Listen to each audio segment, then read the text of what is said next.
इतिहास क्या है, इतिहास को कितने भागों में बांटा गया है तथा इन भागों के गुण यानी कि क्वालिटीज कौन कौन सी हैं, और प्यारे साथी इतिहास का जनक किसे कहते हैं। इन सभी प्रश्नों में विद्यार्थियों को बहुत कठिनाई होती है और अक्सर आप देखते होंगे कि सभी फर्स्ट टाइम यही पूछ लेते हैं। जैसे आपसे पूछा कि आप क्या पढ़ रहे हैं, आप कहेंगे हिस्ट्री में पढ़ रहा हूं, तो आपसे यही पूछ लिया जाएगा कि इतिहास का जनक कौन है, इतिहास को कितने भागों में बांटा गया है, और अधिकतर विद्यार्थी इसमें कंफ्यूज हो जाते हैं। तो आज के इस वीडियो में, क्योंकि अगले दिन से हम पाषाण युग शुरू करने वाले हैं एकदम डिटेल में, तो उससे पहले मैं आपको थोड़ा बेसिक चीज़ बता दूं कि आखिर इतिहास है क्या, इतिहास को कितने भागों में बांटा गया है, इतिहास के जनक कौन है, प्रत्येक भाग के बारे में बता दूं। तो आज के इस वीडियो में हम यही चर्चा करने वाले हैं। आज हमारा इतिहास का परिचय एपिसोड नंबर 6 आपके सामने है। चलिए शुरुआत करते हैं इस बेहतरीन सी वीडियो की।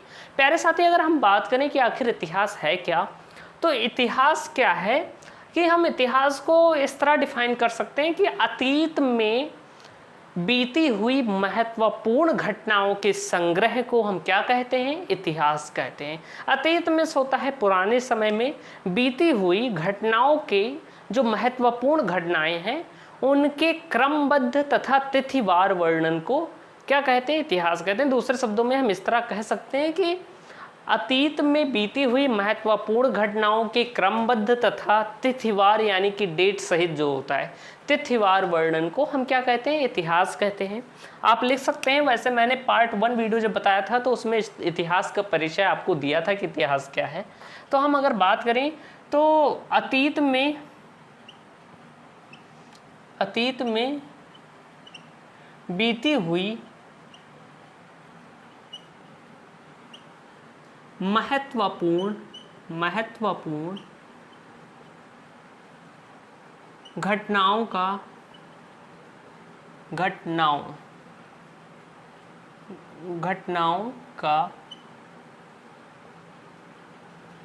क्रमबद्ध तथा तिथिवार वर्णन। मैं इतना लिख देता हूं। क्या मैंने बताया कि इतिहास क्या है, अतीत में बीती हुई महत्वपूर्ण घटनाओं का क्रमबद्ध तथा तिथिवार वर्णन है। आप परिभाषा जान गए होंगे। अगर हम बात करें क्रमबद्ध यानी कि कहने का मतलब कि क्रम से चले, ये नहीं कि भविष्य 1757 का पहले आ गया, जो 1757 में आपका प्लासी का युद्ध हुआ था उसे आपने पहले पढ़ लिया और पूरा पाषाण काल आप बाद में पढ़ रहे हैं। सिर्फ सारी चीज़ें क्या होंगी, क्रमबद्ध होंगी, टाइम के अनुसार होंगी। और दूसरा है आपका तिथिवार यानी कि तिथि सही होंगे। और साथ ही प्यारे साथी साक्ष्य, इतिहास क्या होता है कि साक्ष्य पे डिपेंड होता है। जिसकी लिखित सामग्री उपलब्ध है या जिसके साक्ष्य उपलब्ध हैं उन्हीं के आधार पर इतिहास लिखा जाता है। इतिहास कहीं सुनी बातों पर विश्वास नहीं करता है। यही अंतर है सभी में से इतिहास में। अगर हम बात करें प्यारे साथी तो मैंने बताया कि इतिहास अतीत में बीती हुई महत्वपूर्ण घटनाओं का क्रमबद्ध तथा तिथिवार वर्णन है। क्रमबद्ध कहने का मतलब है कि जैसे हम सभी पुरा पाषाण काल पढ़ेंगे, फिर मध्य पाषाण काल पढ़ेंगे, फिर नव पाषाण, फिर सिंधु घाटी सभ्यता, फिर वैदिक सभ्यता, इन सब क्रम से पढ़ते जाएंगे। ऐसे आगे बढ़ते बढ़ते हर्यंक वंश आएगा, फिर आएगा शिशुनाग वंश, फिर नंद वंश, और ऐसे क्रम से जाएगा आधुनिक भारत तक जितना हमें पढ़ना है। तो प्यारे साथी क्या है, ये क्रमबद्ध होता है। अब आगे बात करें तो इतिहास की डेफिनेशन तो हो गई कि इतिहास किसे कहते हैं। अब अगर हम बात करें मेरे प्यारे दोस्त कि इतिहास का जनक कौन है, आखिर फादर ऑफ हिस्ट्री कौन है, इतिहास के जनक कौन है, तो इतिहास के जनक प्यारे साथी आप कई लोगों को पता भी होगा, इतिहास के जनक का नाम है हेरोडोटस। ये एक यूनान के रहने वाले थे, यूनान के इतिहासकार भी कह सकते हैं आप। इतिहास का जनक किसे कहते हैं, हेरोडोटस को कहते हैं। आप लिख दीजिए इतिहास का जनक किसे कहा जाता है, हेरोडोटस को कहते हैं। इनकी एक पुस्तक है प्यारे साथी, इनका नाम आप लिख लीजिएगा। वो पुस्तक बहुत ही इंपॉर्टेंट है। इन्होंने एक पुस्तक लिखी है इतिहास की, जिससे इन्हें इतिहास का जनक भी माना गया है। एक बहुत ही महत्वपूर्ण पुस्तक है। उस पुस्तक का नाम है प्यारे साथी हिस्टोरिका। परीक्षा में पूछा जा सकता है कि हिस्टोरिका पुस्तक के लेखक कौन है या हिस्टोरिका किसने लिखी है।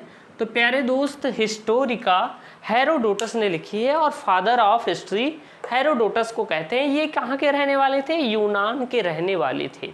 तो इतिहास मैंने बता दिया क्या है, इतिहास के जनक हेरोडोटस हैं, इनकी पुस्तक हिस्टोरिका है और ये यूनान के रहने वाले थे। ये बात आपको ध्यान रखनी है, चाहे एसएससी का एग्जाम हो, SSC CGL, CHSL, CPO, GD या रेलवे जैसे एग्जाम्स में ये प्रश्न पूछे जा सकते हैं। अब अगर हम बात करें तो इनके भाग की बात करें कि आखिर इतिहास को कितने भागों में बांटा गया है, इतिहास को कितने भागों में बांटा गया है। प्यारे साथी आप इसका स्क्रीनशॉट ले लीजिए, मैं आपको अब इतिहास के भाग के बारे में बताने वाला हूँ। तो मैं इसे इरेज कर लेता हूँ। आखिर इतिहास को कितने भागों में बांटा गया है उनके बारे में अब हम पढ़ने वाले हैं डिटेल में। तो प्यारे साथी चलिए अब हम लिखते हैं कि आखिर इतिहास को कितने भागों में बांटा गया है।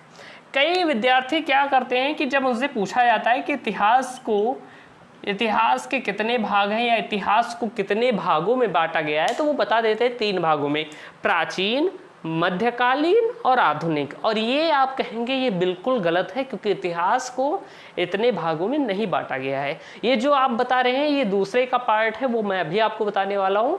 लेकिन अगर आप ये कहेंगे प्राचीन, मध्यकालीन, आधुनिक, तो ये स्तर में क्रम किया गया है, ये कोई इसका भाग नहीं है। अगर मैं इसके भाग की बात करूँ कि आखिर इतिहास को कितने भागों में बांटा गया है, तो प्यारे साथी इसे हम 3 भागों में बांटते हैं। 3 भाग कौन कौन से हैं उनके बारे में अब हम पढ़ने वाले हैं। तो 3 भाग आप ऐसे बना लीजिए, अपनी नोटबुक में या रफ कॉपी है और उसमें लिखिए। पहला भाग जो है उसे प्राक ऐतिहासिक काल कहते हैं या प्रागैतिहासिक काल भी कहते हैं। क्या कहते हैं? इसे हम प्राक ऐतिहासिक काल, प्यारे साथी, पहला भाग जो है प्राक ऐतिहासिक काल, प्राक ऐतिहासिक काल, या इसे हम प्रागैतिहासिक काल भी कहते हैं, या इसे हम क्या कहते हैं प्यारे साथी, कई बुक्स में आपको ये प्रागैतिहासिक काल, प्रागैतिहासिक काल भी लिखा होता है। कई बुक्स में क्या होता है कि इसे प्रागैतिहासिक काल भी लिखा हुआ होता है। तो चाहे आप इसे प्राक ऐतिहासिक काल कहें या प्रागैतिहासिक काल कहें, दोनों एक ही बात है। अगर हम दूसरे भाग की बात करें तो दूसरा भाग है आपका आद्य ऐतिहासिक काल। दूसरे भाग को हम क्या कहते हैं? आद्य ऐतिहासिक काल, ऐतिहासिक काल।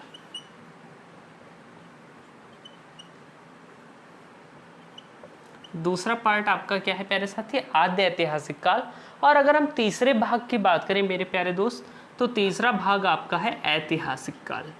तो प्यारे दोस्त ये आपके 3 भाग हैं। अब से आपसे कोई पूछेगा कि इतिहास को कितने भागों में बांटा गया है, तो आप तुरंत कहेंगे कि इतिहास को 3 भागों में बांटा गया है। पहला है प्राक ऐतिहासिक काल, दूसरा आपका है आद्य ऐतिहासिक काल और तीसरा आपका क्या है? ऐतिहासिक काल। ये 3 भाग आपके हैं।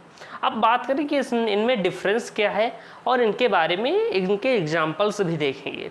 तो अगर हम बात करें कि प्राक ऐतिहासिक काल क्या है प्यारे साथी, तो प्राक ऐतिहासिक काल की परिभाषा होती है कि ऐसा काल जिसके विषय में लिखित सामग्री उपलब्ध ना हो, उसे हम क्या कहते हैं? प्राक ऐतिहासिक काल कहते हैं। ऐसा काल, आपसे कोई पूछे कि प्राक ऐतिहासिक काल क्या है, तो ऐसा काल जिसके विषय में लिखित सामग्री उपलब्ध ना हो उसे प्राक ऐतिहासिक काल कहते हैं। यानी हम डायरेक्ट शॉर्ट में लिख सकते हैं कि जिसके विषय में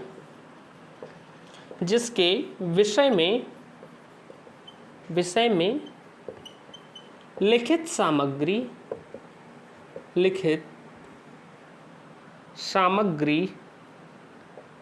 उपलब्ध ना हो,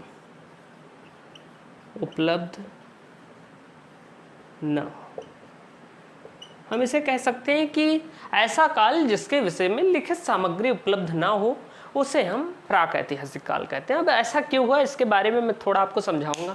क्योंकि जो प्राक ऐतिहासिक काल है, इस समय क्या हुआ था कि मानव एकदम जानवर की भांति रहते थे। धीरे धीरे उनमें डेवलपमेंट हुआ, लेकिन उन्हें भाषा और लिपि, उनकी भाषा तो थी लेकिन लिपि का ज्ञान उन्हें बिल्कुल भी नहीं था। इस काल में आप कह सकते हैं कि इनको लिपि का ज्ञान नहीं था।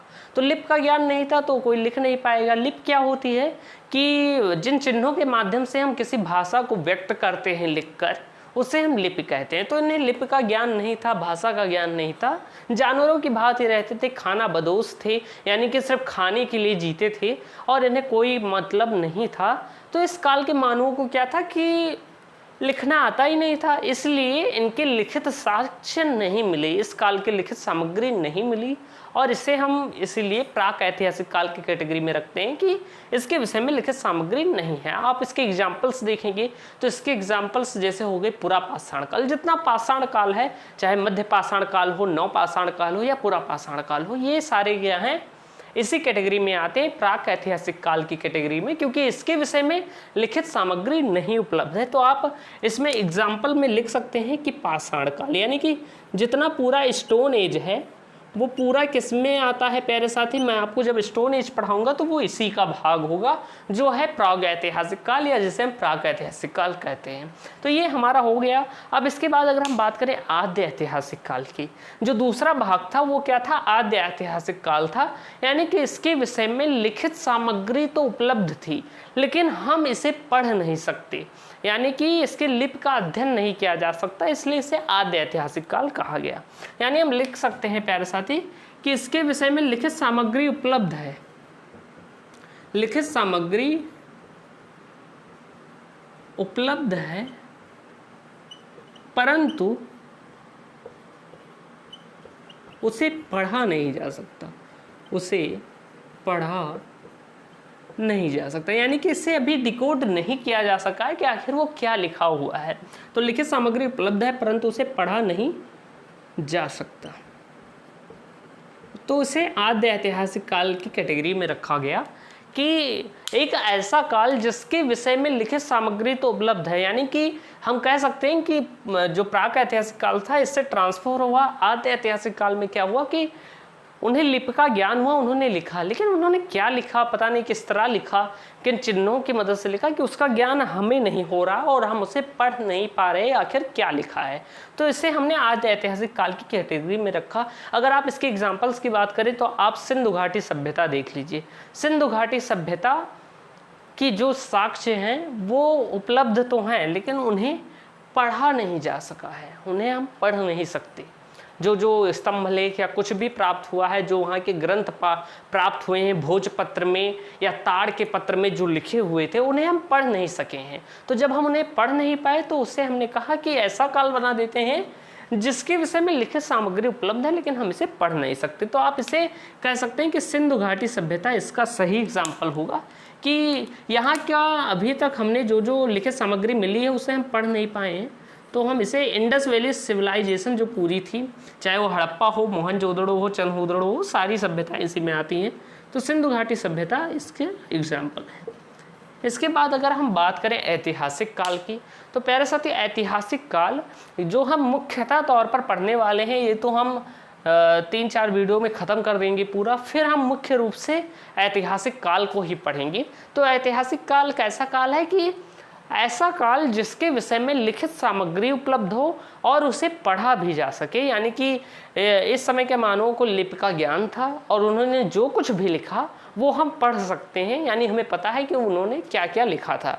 यानी एक ऐसा काल जिसके विषय में लिखित सामग्री उपलब्ध हो और उसे पढ़ा भी जा सके, उसे हम क्या कहते हैं, ऐतिहासिक काल कहते हैं। तो आप इसकी परिभाषा में लिख सकते हैं, लिखित सामग्री उपलब्ध, लिखित सामग्री उपलब्ध हो और उसे पढ़ा भी जा सके, पढ़ा भी जा सके, तो उसे हम क्या कहते हैं, ऐतिहासिक काल कहते हैं। मैंने शॉर्ट में लिख दिया, जो मैं बोल रहा हूँ उसे आप नोट कर लीजिएगा। अब इसके एग्जाम्पल की बात करें प्यारे साथी, तो इसका एग्जाम्पल जितना एंशिएंट हिस्ट्री है, प्राचीन भारत है, सब इसमें आता है, सिर्फ इन दोनों को छोड़कर। इन दोनों को छोड़कर प्यारे साथी जैसे हर्यक वंश हुआ या वैदिक सभ्यता के कुछ उत्तर वैदिक काल जो लिखित सामग्रियाँ मिली, तो जो हर्यक वंश हुआ जहाँ से वंश ज़्यादा चालू है, मगध साम्राज्य, वहाँ से लिखित सामग्री हमें ज़्यादा मौजूद है, तो वो काल क्या कहलाया, ऐतिहासिक काल कहलाया, यानी कि इसके विषय में लिखित भी उपलब्ध है और उसे पढ़ भी सकते हैं। अब प्यारे साथी मैं बात करूं कि यहाँ पर आप लिख दीजिएगा वंशों के नाम, मगध साम्राज्य लिख दीजिएगा, वहाँ से क्या होता है कि लिखित सामग्री उपलब्ध होती है और हम उससे जानते भी हैं कि आखिर क्या लिखा हुआ है। अब इसके बाद अगर हम बात करें तो मैंने भी बात की थी कि कई विद्यार्थी से पूछो तो इतिहास के भाग यही बताते हैं कि प्राचीन भारत, मध्यकालीन भारत और आधुनिक भारत। तो प्यारे साथी इसका सही आंसर क्या होगा कि जो आपका ये ऐतिहासिक काल है इसे 3 भागों में बांटा गया है। वो भाग कौन कौन से हैं? वो 3 भाग जो आप बता देते हैं कि इतिहास को 3 भागों में बांटा गया है, प्राचीन, मध्यकालीन, आधुनिक, वो गलत है। ऐतिहासिक काल को 3 भागों में बांटा गया है, जो है प्राचीन, मध्यकालीन और आधुनिक। यानी आपसे आप गलत उत्तर देते हैं, आप ऐतिहासिक काल वाला बता देते हैं। अधिकतर विद्यार्थी मैंने देखा है यही बता देते हैं। तो इसके भाग की बात करें तो इसे 3 भागों में बांटा गया है, जो आपका ऐतिहासिक काल है। कौन कौन से भाग है? पहला है आपका प्राचीन, दूसरा है मध्यकालीन और तीसरा आपका क्या है प्यारे साथी? आधुनिक। तो जो आप इतिहास में बता देते हैं वो आखिर ऐतिहासिक काल का भाग है। और ये कोई भाग बांटा नहीं गया, ये एक क्रम के अनुसार किया गया है कि जब तक प्राचीन भारत था तो प्राचीन कर दिया गया, मध्यकालीन जो बीच का समय था उसे मध्यकालीन कर दिया गया कि अध्ययन सही से हो सके, विषय को वैसे बांटा गया है। और आधुनिक को हमने आधुनिक की कैटेगरी में रख दिया। तो ये सारी चीज़ें थी। मैंने आपको बताया कि इतिहास 3 भागों में है, प्राक ऐतिहासिक काल, आद्य ऐतिहासिक काल, ऐतिहासिक काल, सबके बारे में बता दिया। और अंत में ये भी बताया कि ऐतिहासिक काल को 3 भागों में बांटा गया, प्राचीन, मध्यकालीन, आधुनिक। तो प्यारे साथी जो बेसिक आपका फाउंडेशन यानी कि जो चीज़ें मुझे बतानी थी बेसिक की आपको पता रहे वो आपको मैंने बता दी है। अब कल से क्लासेस और रेगुलर होंगी, जो पाषाण काल है उन सब के बारे में पढ़ने वाले हैं। तो आई होप आपको वीडियो पसंद आई होगी। वीडियो पसंद आई हो तो वीडियो को लाइक कीजिएगा, चैनल को सब्सक्राइब कीजिएगा, एक लाल बटन दिख रही होगी उसे दबा दीजिएगा और नीचे लाइक का बटन भी दबा दीजिएगा। चलिए मिलते हैं नेक्स्ट वीडियो में। जय हिंद, वंदे मातरम।